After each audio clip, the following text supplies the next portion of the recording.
ನಮಸ್ಕಾರ ವೀಕ್ಷಕರೇ, ಇವತ್ತು ನಾನು ಸಂಜೆ ಹೊತ್ತು ಮಕ್ಕಳಿಗೆ ಎಲ್ಲರಿಗೂ ಇಷ್ಟವಾಗುವಂತಹ ಒಂದು ಸ್ಪೆಷಲ್ ತಿಂಡಿ, ಸುಲಭವಾಗಿ ಮತ್ತು ಅತಿ ಶೀಘ್ರವಾಗಿ ಮಾಡುವಂಥ ಬಹಳ ರುಚಿಕರವಾದಂಥ ಒಂದು ತಿಂಡಿಯನ್ನು ಮಾಡುವುದು ಹೇಗೆ ಅನ್ನೋ ಬಗ್ಗೆ ತಿಳಿಸ್ತಾ ಇದ್ದೀನಿ.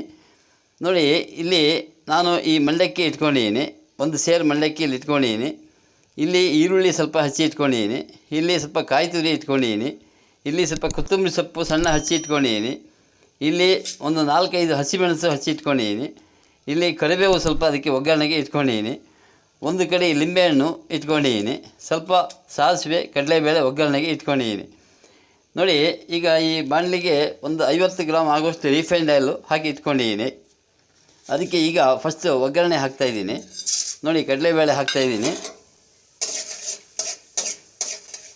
ಅದಕ್ಕೆ ಒಂದು ಚಮಚ ಸಾಸಿವೆ ಹಾಕ್ತಾಯಿದ್ದೀನಿ ಒಗ್ಗರಣೆಗೆ. ಅದಕ್ಕೆ ಒಗ್ಗರಣೆಗೆ ಕರಿಬೇವು ಸೊಪ್ಪು ಹಾಕ್ತಾಯಿದ್ದೀನಿ. ನೋಡಿ, ಇದು ಒಗ್ಗರಣೆ ಆಗಿದೆ. ಅದಕ್ಕೆ ಈಗ ಹಚ್ಚಿದ ಈರುಳ್ಳಿಯನ್ನು ಹಾಕ್ತಾಯಿದ್ದೀನಿ.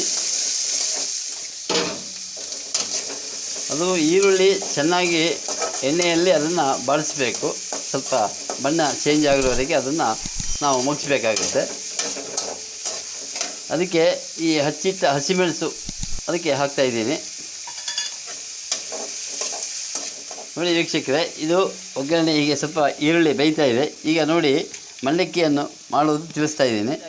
ಈಗ ಈ ಮಂಡಕ್ಕಿಗೆ ನೀರು ಹಾಕ್ತಾಯಿದ್ದೀನಿ.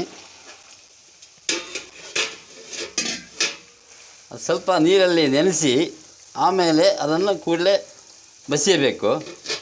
ನೋಡಿ, ಈಗ ಅದು ನೆಂದಿದೆ, ಅದನ್ನು ಹಿಂಡಿ ಈಗ ಬಸಿ ಹಾಕ್ತಾಯಿದ್ದೀನಿ. ನೋಡಿ ವೀಕ್ಷಕರೇ, ಈಗ ಒಗ್ಗರಣೆ ಇದು ಸಿದ್ಧವಾಗಿದೆ. ಈ ನೆನೆಸಿದ ಮಂಡಕ್ಕಿಯನ್ನು ಇದಕ್ಕೆ ನಾನು ಹಾಕ್ತಾಯಿದ್ದೀನಿ. 10 ಚಮಚ ಅರಿಶಿನ ಪುಡಿ ಅದಕ್ಕೆ ಹಾಕ್ತಾಯಿದ್ದೀನಿ. ಮತ್ತು ಅದಕ್ಕೆ ಒಂದು 3/4 ಚಮಚ ಪುಡಿ ಉಪ್ಪು ಅದಕ್ಕೆ ಹಾಕ್ತಾಯಿದ್ದೀನಿ. ನೋಡಿ, ಇದು ಮನೆಯಲ್ಲಿ ಮಕ್ಕಳಾದಿಯಾಗಿ ಎಲ್ಲರಿಗೂ ತುಂಬ ಇಷ್ಟವಾದಂಥ ಒಂದು ತಿಂಡಿ.